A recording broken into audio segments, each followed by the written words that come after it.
Graça e paz, meus irmãos. Vamos abrir a palavra de Deus e vamos ler um texto do Antigo Testamento, um texto que fala sobre José no Egito. Nós estamos na nossa quarta exposição acerca da vida de José no Egito. Eu vou ler o texto e vou conversar com nossas crianças, e então vamos conversar com os adultos também. Então nós estamos agora em Gênesis capítulo 41. Gênesis 41, dos versículos 33 para frente. Gênesis 41, 33 para frente. Desta vez, como não são tantos versículos, são alguns, são vários, graças a Deus, mas não são tantos, eu vou ler todos aqui de uma vez, e então vou conversar com as nossas crianças e trabalhar essa perspectiva aqui. José do Egito no governo, agora livre para servir, e o que isso pode nos ajudar na nossa caminhada. Está escrito assim na palavra de Deus a partir do versículo 33, de Gênesis capítulo 41, versículo 33 para frente. Agora, pois, Faraó devia escolher um homem ajuizado e sábio e encarregá-lo de dirigir a terra do Egito.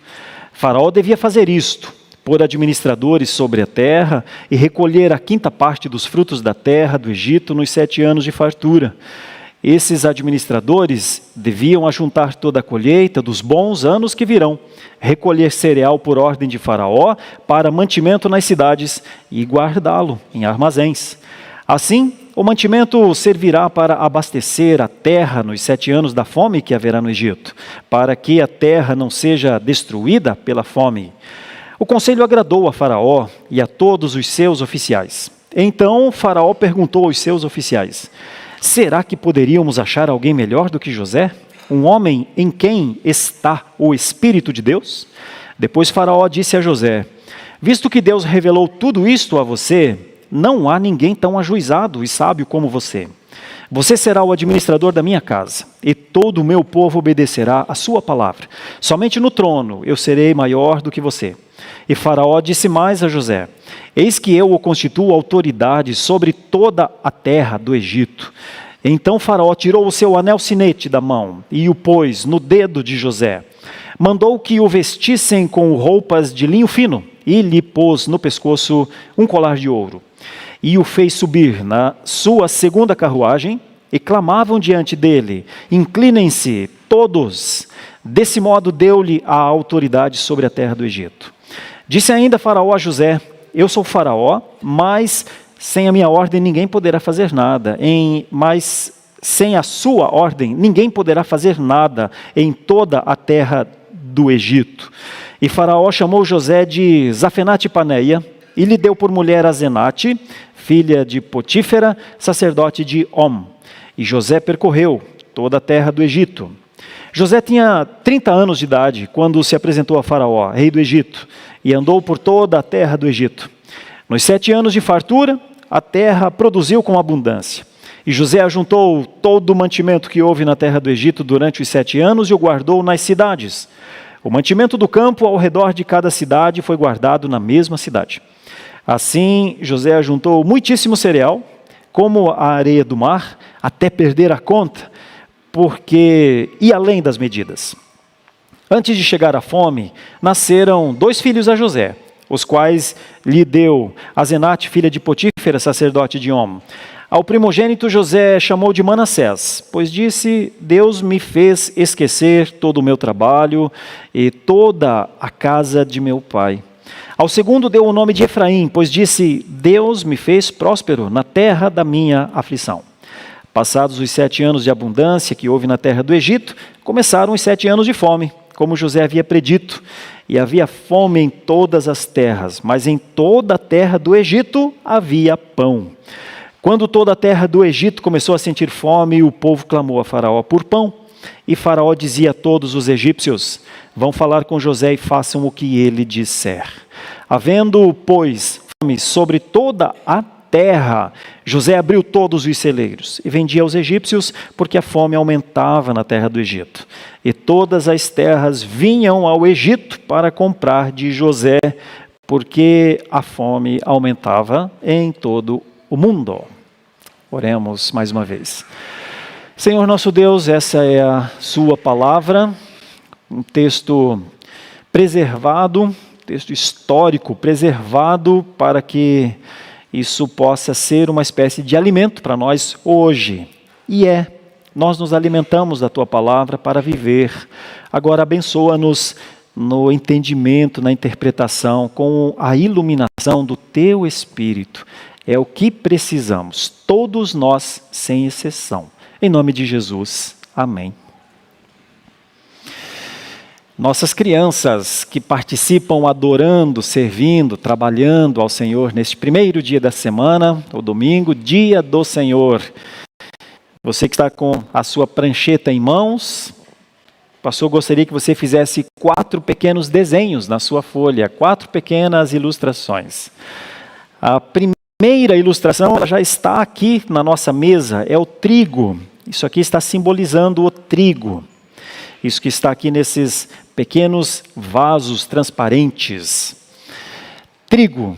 Desenhe, por favor, um dos 4 desenhos. O trigo, a plantinha, o cereal, o trigo. Depois do trigo, o que o trigo faz, né? Para que serve o trigo, crianças? O trigo serve para fazer pão. Então, gostaria que vocês desenhassem o pão. Trigo, pão. Terceiro desenho da folha. Esta mesma mesa que tem esse trigo simbolizando aqui, suprimento, alimento, né? Matar a fome. Esta mesma ceia, essa mesma mesa é posta 2 vezes por mês. E esta igreja, crianças, se alimenta da ceia do Senhor. Os presbíteros servem, são líderes, servem a igreja. E então imaginem só, crianças, 2 vezes por mês tem a ceia do Senhor aqui.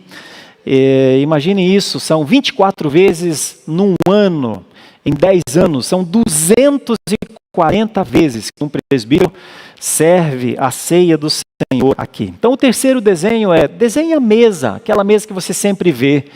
Se quiser, pode até desenhar os presbíteros, se você quiser aumentar aí a qualidade do seu desenho, tá? E um 4º desenho da sua folha, eu gostaria que você desenhasse a Bíblia, a palavra, que também é um tipo de pão, porque um dia Jesus disse que não seria só de pão que o homem viveria, mas também de toda a palavra de Deus. Ok? Então, este desenho quádruplo, será que as crianças lembram dos 4? O primeiro é o trigo, o fruto, o trigo. Exatamente como ele está aqui na nossa frente, ainda bruto, o pé de trigo, né? Depois, o que o trigo produz, ou seja, o pãozinho. Que bom que é um pãozinho gostoso, né? Eu sou do tempo em que não conhecia ainda pão francês, lá no interior de Santa Catarina, quando pensava em pão, era o pão que a mãe fazia no forno. Aquele pãozinho que hoje nós chamamos de pão caseiro, quando compramos nas padarias, né? Muito distante daquele pão que nossas mães, nossas avós faziam lá dentro dos fornos antigos, né? Mas trigo, pão, ceia ou mesa da comunhão, palavra como alimento. Essa é uma crescente muito importante, crianças, que o pastor gostaria que vocês entendessem. O pastor está criando uma espécie de timeline, aí uma história no tempo. O trigo simboliza aquilo que é para nós verdadeiramente a sobrevivência. Jesus Cristo é a sobrevivência, meus irmãos. E aí, vamos conversar um pouco adultos sobre o que é isso. José, como um tipo de Cristo do Antigo Testamento, trabalhou com essas coisas. E o que é a história, né, de José? Então, como nós começamos lá no capítulo 37, o que nós vemos na vida de José? 2 imagens me vêm à mente quando eu penso em José, meus queridos adultos. Na verdade, mais do que 2, mas essas 2 são muito fortes. Você já entrou em algum labirinto? Já teve a experiência de estar num labirinto? Quando você está, a gente vê muito isso em brincadeiras, em parques temáticos, tem lá o labirinto.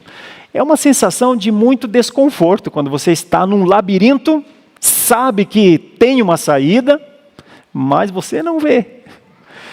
José viveu um pouco disso, né? Um pouco desse labirinto. Que vida boa tinha José. Seu pai o amava, lhe deu uma estola sacerdotal. Seu pai praticamente, até errar, errou de tanto que amava José. Então José estava num ambiente muito seguro na casa do seu pai. No entanto, de uma hora para outra, ele vai parar num poço. Os seus irmãos não toleram aquilo que José começa a falar. Fala sobre poder, fala sobre reinar, fala sobre governo, fala sobre pessoas se dobrarem a ele. Quem consegue ouvir e entender isso? Os irmãos de José não conseguiram. E de repente ele está numa situação de como eu saio daqui? Parecido com um labirinto, né? Tem uma outra figura que me vem muito à mente em relação à vida de José, que é montanha-russa. Montanha-russa também tem um tal de sobe, um tal de desce, e muitas vezes a gente grita numa montanha-russa, né? Aquelas descidas bruscas tiram o fôlego da gente. E tem algumas montanhas-russas aqui, tem uma lá no Beto Carreiro, chamado Faro Whip. Meu Deus do céu, quem já foi para aquela montanha-russa sabe do que eu estou falando. Ai, quando vai acabar isso? Quando vai acabar? Quando vai acabar? Né? Então, montanha-russa tem muito a ver com José também, porque ele, do poço, agora alguém diz, saia José, do poço. Ai, que bom sair do poço. Não, mas não é que é para voltar para a casa de papai, não é para colocar sua estolinha que nos incomoda tanto de novo, tá? Você agora tem valor. Os midianitas nos pagaram. Vai-te embora.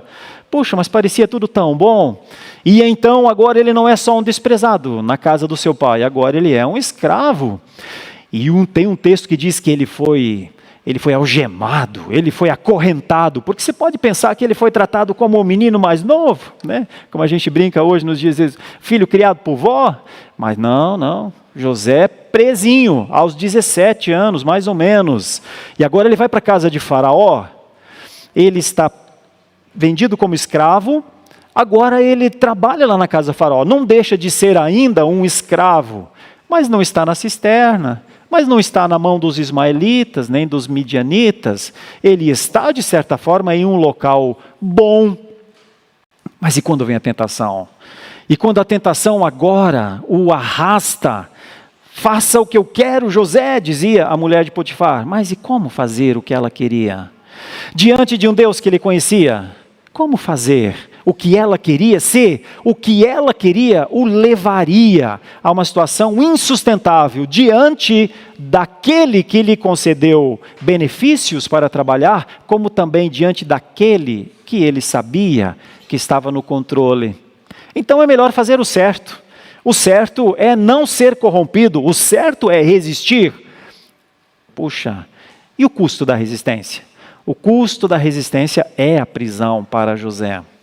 E não é uma prisão temporária. Históricos mostram que inúmeras pessoas, na verdade, provavelmente a maioria dos aprisionados no Egito morreram em suas prisões. Nunca foram tirados. Não tem um sistema governamental, não tem um promotor que defende a causa, não tem um ministério público, não tem. A sentença é a sentença, fica até morrer. E agora José está numa perspectiva não só de estar preso, mas numa perspectiva de morte. Aquela que os seus irmãos disseram para o seu pai: morreu, que pena, um bicho o matou, né? Agora José não estava só esquecido por seus irmãos, agora ele está condenado por um estado poderoso, que é o Egito, para exatamente o seu fim. Mas aí, na última exposição, nós vimos isso, quando lhe faltou todo o recurso, quando não havia mais nenhum galho para se segurar, quando não havia nenhuma possibilidade para sair da prisão, quando até o copeiro se esqueceu dele, quem poderia socorrer José? E então nós temos o que aconteceu um pouquinho antes da leitura que vimos hoje, quando o copeiro, depois de 2 anos, ao saber do sonho de Faraó, diz: tem um homem que pode lhe ajudar. Talvez mais do que todos os homens, mais do que todo o poder, mais do que toda a condição que este reino, este império, este poder que é o Egito tem um homem. Eu conheci um homem que um dia disse isso e disse isso. Mais ou menos como um dia uma mulher samaritana disse a uma cidade chamada Sicar: eu conheci um homem que me disse sobre isso e sobre isso. Vocês precisam conhecer a ele. Isso está em João 4. Era Jesus. Agora um padeiro, agora um copeiro, que o padeiro já não existia, agora um copeiro diz: tem um homem. Esse era José. O que José vai fazer com isso? Será que é possível capitalizar esse conhecimento? Será que é possível agora ter algo ou fazer deste conhecimento alguma coisa boa? É o que José fará com a ajuda de Deus. E nós vemos isso então aqui nestes textos que nós lemos agora. Então nessa manhã eu quero trazer essa ideia. Agora José está no governo. Para quê? Um homem livre agora, será livre, né? Daqui a pouquinho. Para quê? O que é que um cristão faz com a sua liberdade? Como servir quando se sabe que se pode servir? Eis José. Então minha proposição básica aqui nessa manhã é, meus irmãos, tenhamos em mente, Deus realmente governa a história de maneira soberana. Não devíamos duvidar disso. Deus faz o trigo nascer para se tornar pão. Deus enviou o seu filho um dia para morrer e para viver e para ser alimento. E eu vou antecipar quase como quando a gente diz em filmes, em spoilers, e este alimento alimenta o mundo. Este alimento é pão para o mundo. A igreja é o celeiro do mundo. Veja como a história de José pode ter uma aplicabilidade tão contemporânea. Que pão é esse? Pois é, Deus governa a história assim, concede sabedoria aos seus servos, caso aqui de José, estabelece autoridades para governar, né? E essa governança sempre tem um propósito, os governos têm um propósito: preservar a sociedade, e muitas vezes Deus utiliza grandes crises para que seus propósitos redentivos sejam vistos. Vemos isso, mas começamos com a pergunta de sempre: como a soberania de Deus se manifestou então na vida de José? O que isso ensina sobre a nossa vocação no mundo, de sermos aquelas pessoas que podem dizer ao mundo: eu sei onde tem pão, eu sei onde se alimentar. Primeira coisa, primeira ideia, nós precisamos entender isso à luz do texto, que a sabedoria, o conhecimento dos governos, porque José aqui é um tipo de governo, eles são dádivas de Deus.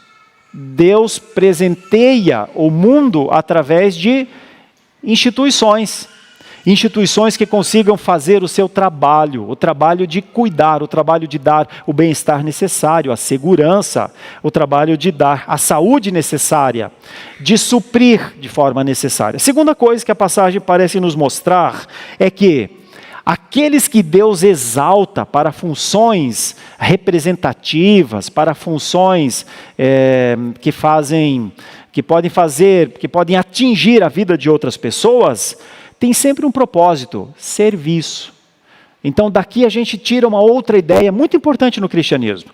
No cristianismo, liderança é trabalho, liderança é serviço. E uma terceira coisa que o texto nos mostra é: nunca duvide da provisão de Deus. Nunca duvide que Deus está provisionando na história tudo o que é necessário para a sua glória, primeiro, mas os seus filhos sabem o que é viver dentro da providência de Deus. Isso aconteceu na vida de José. Por isso, começando pela primeira ideia, a sabedoria dos líderes como dádivas, de Deus. José não está aqui apenas interpretando sonhos, meus irmãos. Ele está trazendo solução. A dádiva de Deus, o movimento que Deus estava fazendo com José, o que Deus mostrou a José, vislumbrava uma solução. Vislumbrava atender algo que, mesmo com todo o conhecimento, mesmo com todo o poder, o rei do Egito, o faraó do Egito, não saberia administrar.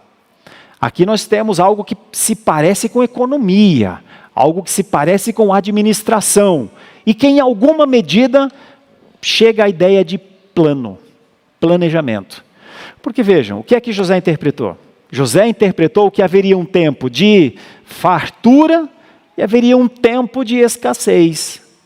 Mas como é que se vive entre esses dois espectros tão distantes? A fartura e a escassez.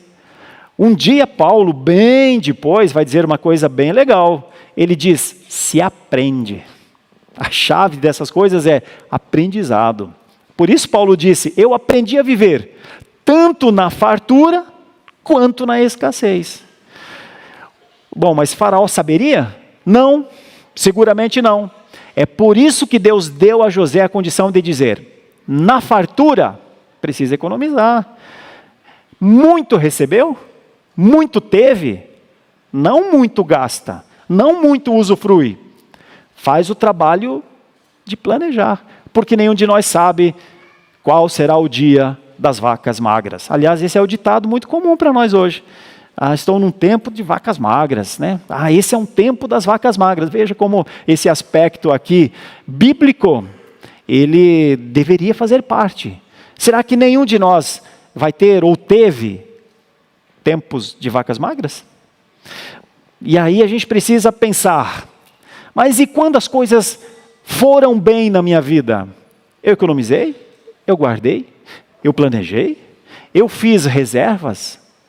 Sem reservas, sem pensar que pode ser que um dia as vacas fiquem magrinhas, quem muito tem, muito desperdiça, muito gasta.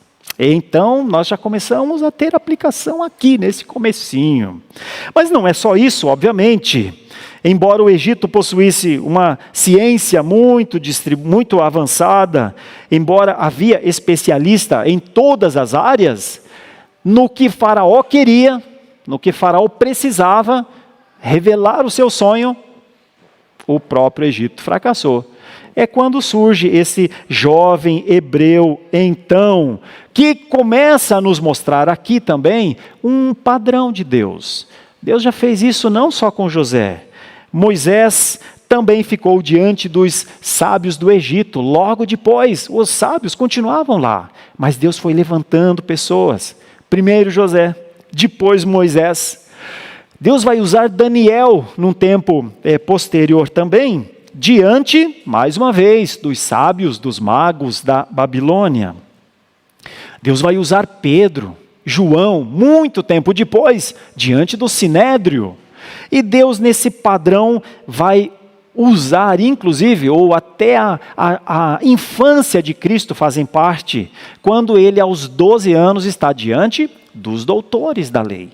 Olhem para o padrão de Deus. Olhemos como Deus usa. Isso quer dizer uma coisa. Um fato é o conhecimento das situações. O outro fato é a sabedoria de Deus. Deus usa um padrão para mostrar que a verdadeira sabedoria tem origem, tem começo, está em Deus. Então, quem era José? Aqui, já começando, indo para o governo à luz do que os textos nos mostram, principalmente do versículo 33 até o versículo 39, que a sabedoria de José não era inerente. Assim como nenhuma das nossas sabedorias é própria, ela vem de Deus. entender que a sabedoria veio de Deus, foi uma das marcas de José. Porque o Senhor disse mais tarde, Salomão, da sabedoria, ele dá a sabedoria. Da sua boca procedem o conhecimento e o entendimento. Paulo também disse mais tarde, nele, no Senhor estão escondidos todos os tesouros da sabedoria e do conhecimento. Por isso, quando o faraó disse, diga aí, soube que você tem poder. A resposta de José é, não está em mim. Deus dará resposta favorável a faraó. Não está em mim. Então, o que nós vemos no primeiro momento aqui, porque José foi o líder que foi, uma das marcas de José que começa a aparecer aqui é a sua humildade. Para liderar precisa de humildade, porque a humildade sempre acompanha a sabedoria. A sabedoria nunca está sozinha. A sabedoria está cercada de algumas coisas, dentre elas, humildade. Por isso, quando você encontrar homens sábios, homens que procuram servir com a sua dependência de Deus, com a sua vida de oração, que procuram servir com ilustrações acerca dos seus sofrimentos, você pode ter certeza, todo sábio também é humilde. Não existe um sábio que seja arrogante, não existe um sábio que seja pomposo, não existe um sábio que faça da sua sabedoria um valor próprio. Os homens e as mulheres sábias do mundo não se orgulham dos seus serviços. Os homens e mulheres sábios e sábias no mundo servem e sempre dão a glória a Deus. E não é uma glória fictícia, porque dentro do conceito de sabedoria está esse conceito da humildade, da verdadeira humildade. Ou Deus faz, ou não há quem faça. Esse é José, nos mostrando um pouco da diferença do que são conhecimentos e sabedoria. Os magos, os sábios, conheciam muito. Certamente já haviam lidado com tantas coisas. Eles eram verdadeiramente as pessoas mais inteligentes do Egito. Mas José tinha a revelação. José tinha algo mais do que conhecimento. José, por parte de Deus, tinha a sabedoria. Enquanto os homens mais sábios do Egito possuíam então o máximo do conhecimento humano, José, na dependência de Deus, tinha a solução. Olha como é diferente. Eis aqui um pouco de José. Por isso, quando João Calvino comentou essa passagem, ele disse, quando os homens são dotados de excelentes capacidades, devemos reconhecer nelas, as capacidades, os dons de Deus. Por quê? Para que toda a glória retorne ao seu legítimo autor. José poderia ter dito, sei mesmo, já revelei sonhos, posso revelar porque tenho essa capacidade. José diz, não se engane, isso não tem a ver comigo, isso tem a ver com quem é mais poderoso do que o Senhor e do que eu. Eis aqui um líder. Eis um líder. Um dia, Abraham Kuyper, que também ensinava muitas coisas no seu tempo, primeiro-ministro da Holanda, na virada do século de 1900, ele diz, existem governos, existem médicos, existem cientistas, existem administradores, porque Deus quer expressar a sua bondade preservadora no mundo através de homens assim. É quando Kuyper diz, qual é a sua profissão? O que você faz no mundo? Quais são os seus talentos? Quais são os seus dons? E aí você diz, eu sei fazer isso, eu gosto de fazer aquilo. Eu me dedico e vou aprender mais sobre isso. Ok, mas para que você trabalha no mundo? O que você faz com os seus dons e talentos? O que você faz com a sua profissão? Para Abraham Kuyper, a resposta é muito simples. Deve glorificar a Deus. Então, outra aplicaçãozinha para nós. O que temos, o que somos, no que nos formamos, para o que nos dedicamos, é muito útil à glória de Deus ou ao nosso orgulho?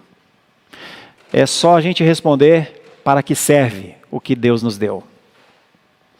Aqui nós temos um homem com a condição de viver para a glória de Deus num tempo muito distante do nosso.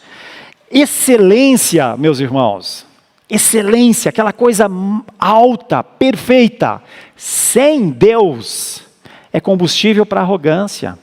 Por isso nós temos muitos homens, de muitos conhecimentos no mundo, mas que nós sabemos que é um valor humano. E eles usam aquele valor exatamente para eles. Mas excelência, debaixo do temor de Deus, fazer as coisas certas, debaixo do medo de errar diante do Senhor, produz serviço santo no mundo. Seja o que for, seja que profissão for. José nos ajuda bastante, porque ele reconhece de onde vem a sua condição de resolver. Quero fazer uma breve aplicação dessa primeira parte. Em todas as nossas profissões, meus irmãos, nós glorificamos a Deus quando fazemos bem o que fazemos. O professor glorifica a Deus ensinando bem, como um dia disse Lutero para o sapateiro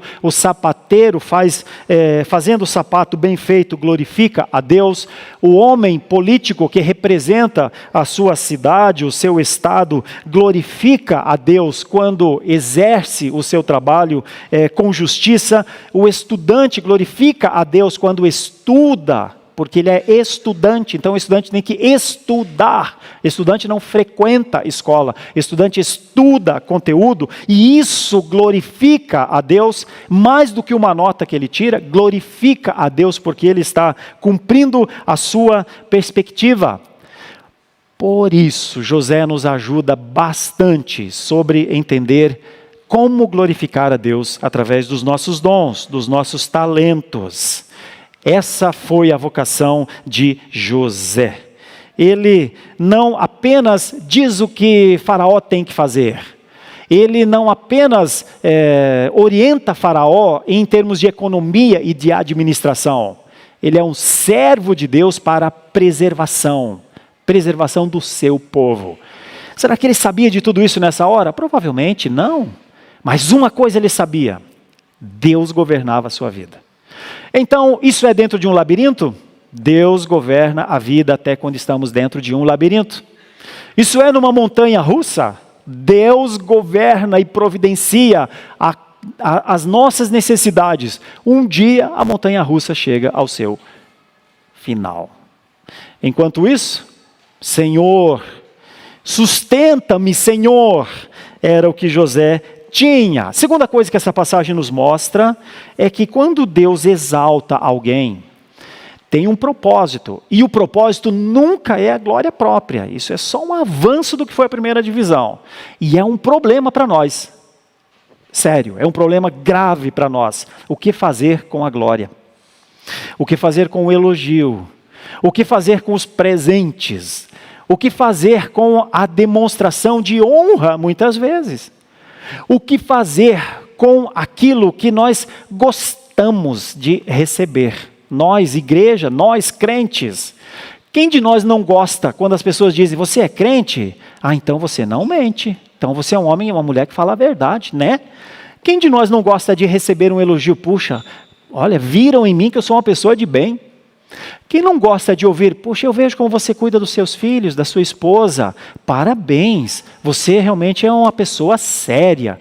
Quem não gosta de receber o elogio? Quem não gosta de receber um aumento lá no trabalho? Pelo que você faz, por quanto você faz, tome aqui um aumento que você não esperava. Quem não gosta?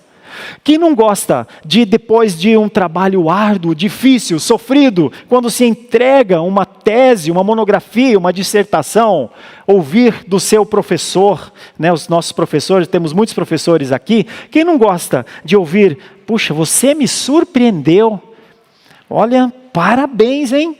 Que trabalho magnífico, isso aqui dá uma publicação. Quem não gosta, né? Bom, todos, certamente. Mas o problema vem do depois do gostar. O que a gente faz? Para quem vai a glória? Quando as pessoas querem nos glorificar ou nos elogiam, elas não estão pensando em glorificar a Deus. Quem tem que pensar se o seu dom, o seu talento glorifica a Deus, não é quem dá o elogio, é quem recebe. Agora José começa a receber elogios. E então vem essa outra parte, dos versículos 40 a 46.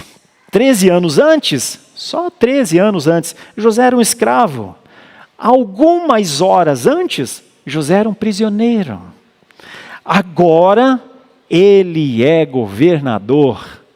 Agora, ele tem um anelzinho de sinete que fazia parte na questão do governo como uma homologação. O selo era a homologação para as decisões mais sérias no Egito.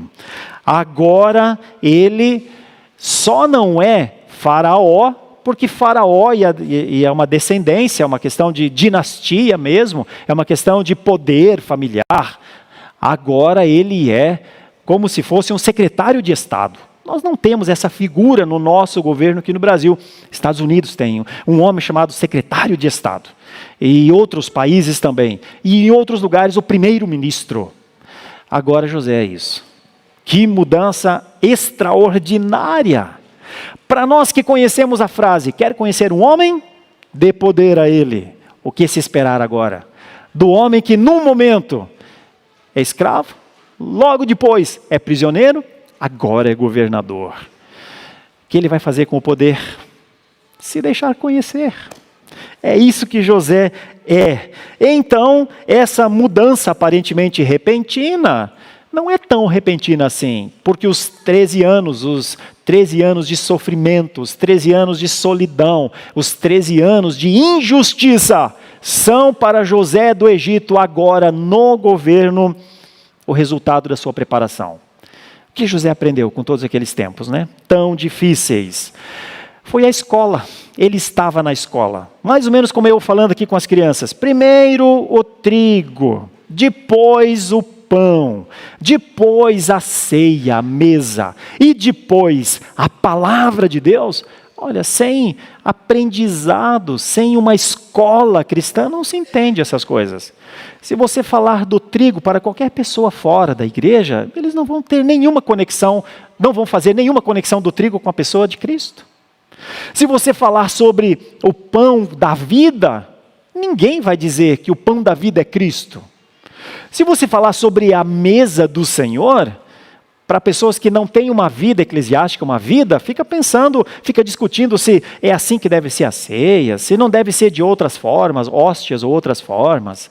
E até fica se perguntando, para que serve? Por que eles fazem isso? A ceia nem foi bem entendida quando a igreja surgiu. As pessoas achavam que inclusive era uma expressão de canibalismo, porque se dizia, comemos a carne de Cristo, bebemos o sangue de Cristo. Veja como o mundo ignora essas coisas. E quando se fala então que este pão é a pessoa de Cristo, é Ele que nos alimenta, o mundo não entende, mas uma criança de 7, 8 anos para nós entende. Veja como o que é o aprendizado, o que é a escola da vida. Por isso quando trazemos as nossas crianças, nós estamos trazendo as nossas crianças para a escola da vida. Muitas vezes nós estamos numa montanha russa ao longo da nossa vida. Muitas vezes estamos como num labirinto. Muitos de nós adultos passam por situações assim. Às vezes estamos como o povo no deserto, andando por 40 anos, enfrentando oposições de todos os lados, sem entender direito como era viver na dependência de um maná que descia do céu. Verdadeiramente, muitas vezes não entendiam. Se você olhar para os textos antigos, você vai ver que Moisés até se irrita em determinado momento, numa entrega de maná, quando ele diz assim, hoje, sexta, vou entregar medida dupla, beleza? Todo mundo pega medida dupla, porque amanhã, sábado, não vai ter maná. E então todos pegam a medida dupla. O que vai acontecer no sábado? Uma porção de gente lá. Cadê o maná? Onde está o maná? Não veio o maná. Provavelmente os mesmos que não atentaram para a instrução de Moisés de guardar duplo, são os que sentiram falta e foram no sábado. Mas a ordem era, entenda, aprenda, guarda dobrado, porque amanhã você vai comer desse que você pegou hoje. Provisiona, administra, faz economia doméstica. Então, assim como nós falamos para as nossas crianças que estão trabalhando, nós estamos trazendo as crianças para junto nessa caminhada.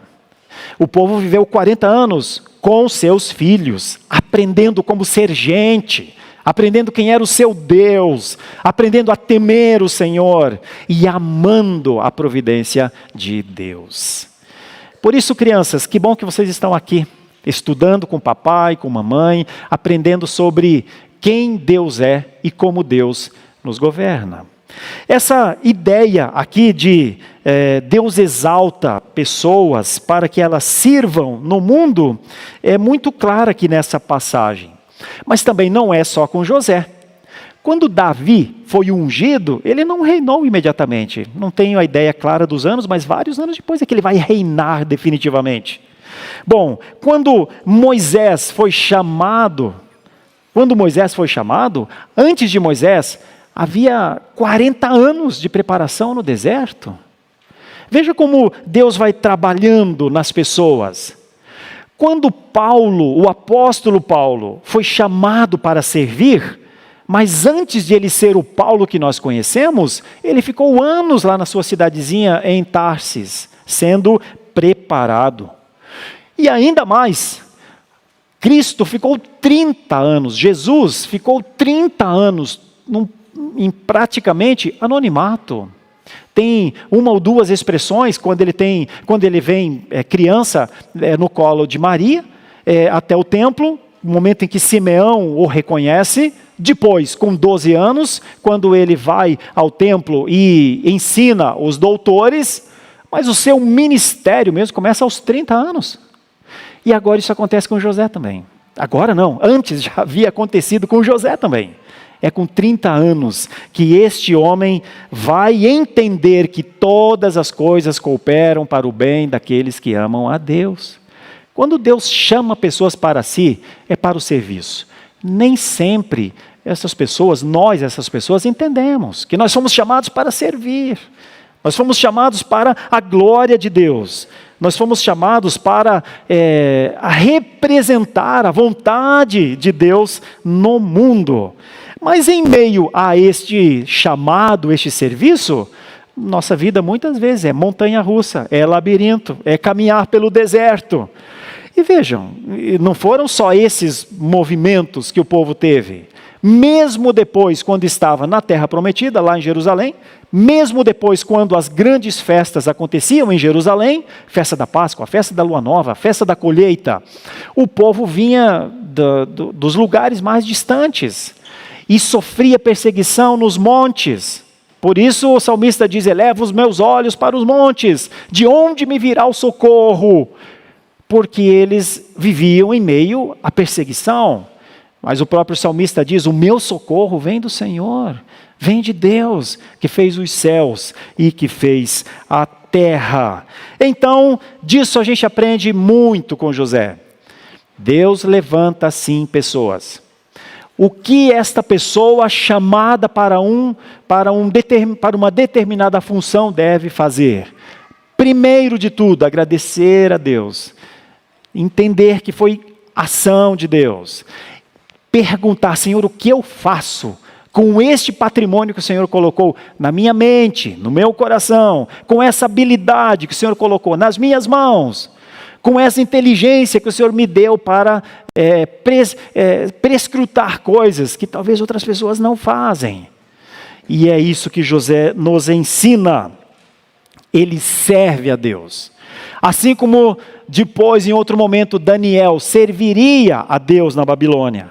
Assim como uma irmã nossa chamada Esther, a rainha Esther, serviria dentro de um palácio persa. Assim como um outro homem chamado Neemias, copeiro do rei, servia lá onde ele estava no governo e depois serviu em Jerusalém reconstruindo os muros. Chamado é sinônimo de serviço. Não tem chamado sem serviço. Como eu usei a expressão no começo, assim como não tem sabedoria sem humildade, também não existe chamado sem serviço. É a forma de Deus governar.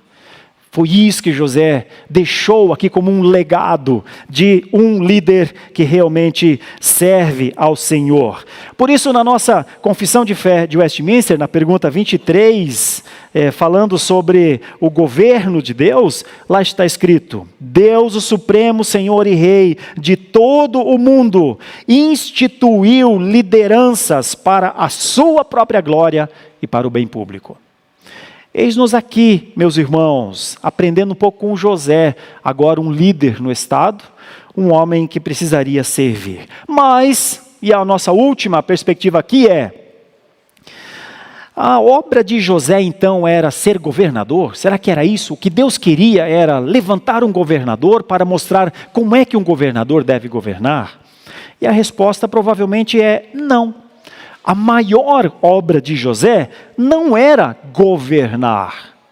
A maior obra de José era ser um instrumento para a preservação da promessa de Deus. Onde estava a promessa de Deus? A promessa de Deus estava desde o começo. Deus chamou para si um povo. Deus chamou para si um povo e cuidaria desse povo. Deus chamou Abraão para percorrer o deserto e disse: os teus filhos serão como essas estrelas no céu. Deus orientou um povo a viver, apesar das circunstâncias adversas, confiado nele. E aqui está, no decurso das gerações, um homem, que o ponto alto da vida de José não é ser agora o líder que diz o que todo mundo deve fazer ou não deve fazer. Não é se orgulhar de ter um sinete no dedo, de ter um colar de ouro.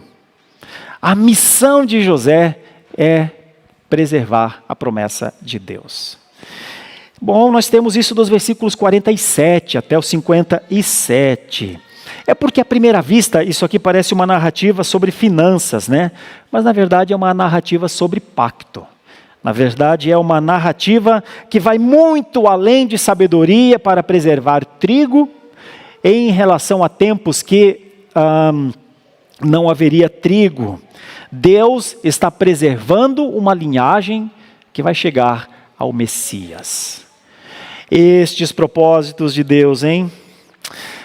O que será que José estava entendendo nessa hora? Será que ele poderia compreender aquilo que um dia Deus disse a Abraão? A tua descendência será peregrina em terra alheia. É que José agora está numa parte da sua história que ele vai ser o responsável, né, por toda a sua casa. Vai trazer toda a sua casa. Daqui a pouquinho, nós não vamos trabalhar isso hoje. Mas José será e demonstrará com o seu governo como Deus preserva a sua vontade. Deus movimenta a história para que a sua vontade seja feita. E José é parte disso.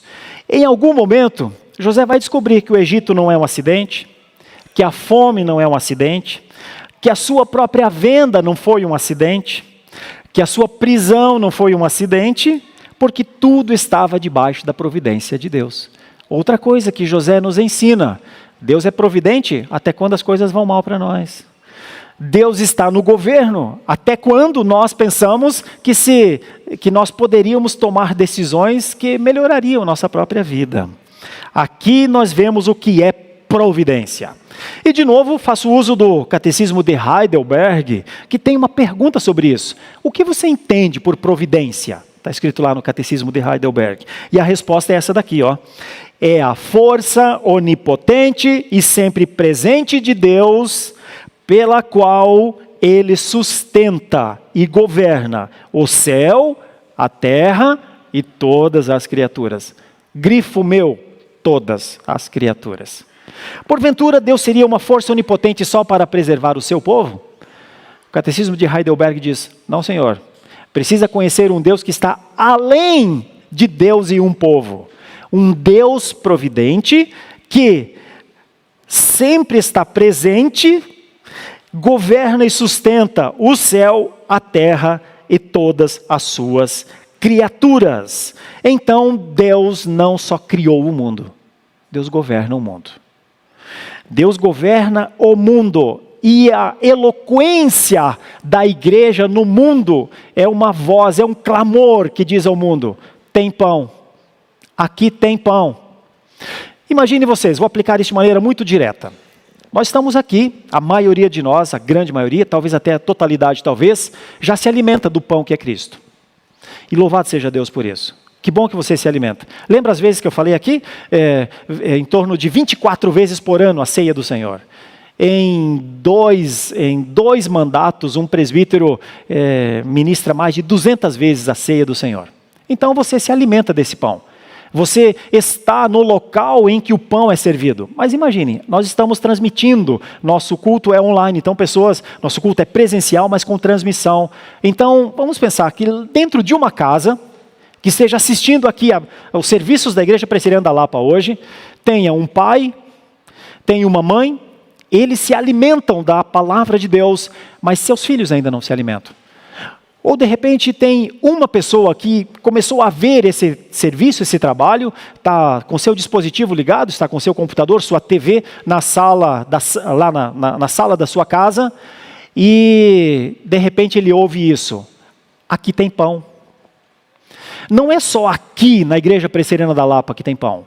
Tem pão em toda e qualquer igreja idônea, igreja séria, em que seus líderes servem, em que os propósitos dessa igreja é o anúncio do Evangelho para que pessoas não morram de fome, não vão para o inferno, mas experimentem o presente de Deus, que é a eternidade, a vida eterna. A chegada ao céu através de um Messias. Já pensou? É isso. É isso que a igreja faz. A igreja diz ao mundo, como um dia o Egito disse a todas aquelas terras, tem pão, está aqui o pão. Todas as pessoas vão se alimentar, todas as pessoas virão, eu diria para você, de acordo com o que entendem por necessidade. A família de José, nós vamos ver isso numa outra exposição, a família de José, os filhos de Jacó, os nossos patriarcas sentiram fome. E é por isso que eles vão ao Egito. Então eu diria, numa perspectiva muito direta e evangelística até, se você nos acompanha agora, se essa mensagem está chegando em sua casa, se você sentir fome, se você entender que precisa se alimentar de alguma coisa mais do que um brioche, mais do que um salgadinho, mais do que um café com leite quentinho, que talvez provavelmente você esteja tomando aí na sua casa. Se você entender que existe uma necessidade de preservação de vida para você, eu preciso dizer, aqui tem pão. Tem pão. E Isaías foi dizer depois, que não é cobrado, é de graça. Então, enquanto muitos estão buscando se alimentar de coisas passageiras, a igreja cristã, a igreja idônea, a igreja pactual, a igreja aliancista, a igreja que não é igreja propriedade de pessoas, nem de pastores, nem de bispos, nem de apóstolos, nem de querubins, a igreja que é unicamente o corpo espiritual de Cristo na terra, abre os seus braços para o mundo e diz, aqui tem pão, porque é pão mesmo. Você já pensou o Espírito tocar no coração de um faminto e essa pessoa se voltar ao Senhor para viver, para sobreviver, porque senão vai morrer? Essa é a nossa obra. É por isso que se investe dízimos em plantação de igreja, se investe em ofertas, em construção de templos, em compras de terrenos, se investe dinheiro em homens que são formados nas casas formadoras, para que eles digam ao mundo, tem pão. Este é o pão. Jesus é o pão. José foi um pouco disso. Por isso deixa tantas coisas e finaliza essa passagem aqui, no nascimento dos seus filhos, Manassés e Efraim, entendendo um pouco ou demonstrando, é o Senhor que está fazendo isso. Por isso ele dá os nomes dos seus filhos como, eu já nem me lembro mais dos meus sofrimentos, eles não me incomodam mais.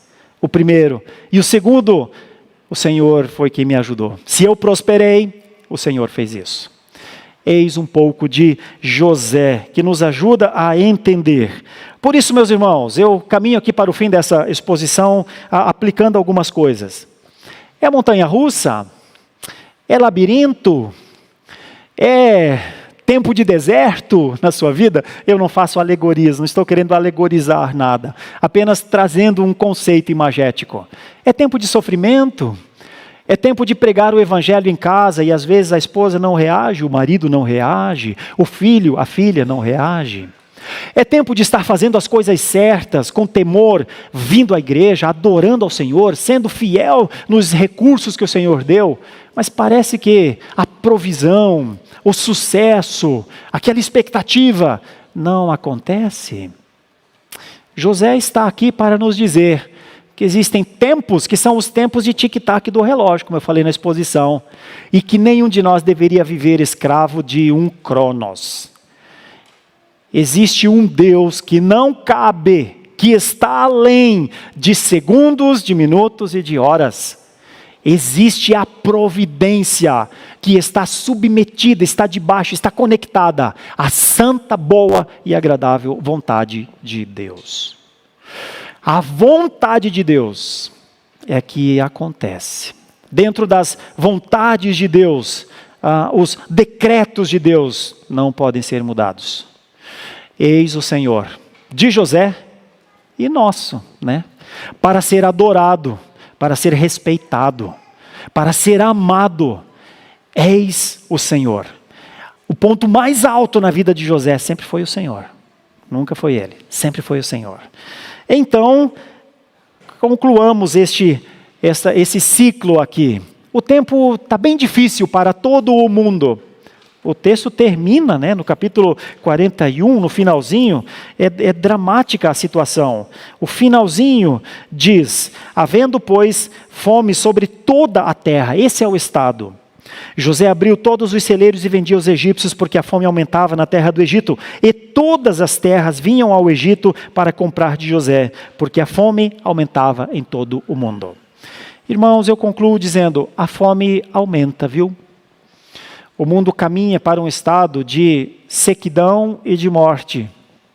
E os cristãos têm uma responsabilidade no mundo, em relação aos seus amigos, em relação aos seus funcionários, em relação aos seus chefes e diretores. A igreja tem uma obrigação de dizer ao mundo: eu sei onde está o pão, eu sei quem é o pão, comam do pão. O que José fez foi mostrar que um dia Jesus seria este alimento. Que Deus nos ajude, que ao ler uma passagem como essa, pensemos, assim como as crianças aprendem que do trigo, o trigo vira pão, esse pão se transforma na ceia, ou está tipificado na ceia, e que a ceia tipifica o próprio Cristo, assim como crianças cristãs entendem isso, nós, os cristãos, precisamos assumir a nossa responsabilidade testemunhal no mundo. Pessoas estão morrendo, e nós temos o pão. A não ser que não tenhamos o pão, a não ser que nem nós nos alimentemos do pão que é Cristo. Quem não tem o pão não pode dizer onde está o pão. Mas quem tem Cristo como seu Senhor, sabe o que é esse pão. Que Deus nos ajude. Esse é um ato de responsabilidade, de serviço governamental no mundo. Fechemos os nossos olhos, oremos ao nosso Deus. Grande eterno Deus, Deus de graça, que talvez nos encontre também em situações que se assemelhem a José, talvez. Talvez haja alguém entre nós que se sente como numa cisterna, como num poço, sem ação. Talvez nós tenhamos alguém que viva cuidando de responsabilidades como um dia José estava lá na casa do Potifar. Talvez nós tenhamos alguém sofrendo tanto que possa se assemelhar a uma prisão. E muitas vezes, como consequência de fazer o que é certo. Mas, Senhor, essa é uma passagem que nos ajuda a conhecer um Deus soberano, que trabalha em tempos e em áreas que às vezes nem conseguimos enxergar. Oh, Senhor, nosso Deus, nós sabemos que existe um outro José, maior do que o José do Egito. Nós sabemos que existe alguém que oferece gratuitamente pão, que também foi humilhado, que também foi morto, mas que foi exaltado no tempo certo, para que todos pudessem saber o que é a vida. Senhor, portas são fechadas, pessoas se esquecem de nós, talvez muitos de nós tenham se sentido num nível de de tanta fraqueza que parece não conseguir nem se levantar. Mas bom é saber que nada pode impedir os decretos do Senhor. Absolutamente nada. E é por isso que nós oramos, para que o Senhor continue a nos dar da tua graça de saber que temos um Deus. Este Deus é o Senhor, que nos fará sobreviver para a sua glória. E talvez nos dê a graça de ver outras pessoas se alimentando deste pão, que é tudo para nós, o pão da vida. Ajuda-nos, Senhor, ajuda as nossas famílias, ajuda as nossas crianças, que entendem desde o que é uma plantinha chamada trigo, ao pão da vida que é Jesus. Ajuda-nos, Senhor, na missão que temos no mundo, de governar este mundo, de oferecer a única solução para este mundo, Jesus Cristo, o Salvador. É a nossa oração. Nós dependemos, Senhor, de que o Senhor haja. Nós dependemos que o Senhor nos dê essas condições. Nós oramos agradecidos, em nome de Jesus. Amém. Muito obrigado por nos acompanhar até o final desse vídeo. Para receber mais reflexões e ficar por dentro dos próximos conteúdos, te convidamos a seguir as nossas redes sociais que estão na descrição. Alguns vídeos aparecerão na tela, caso queira continuar nos assistindo. Abraço e até a próxima!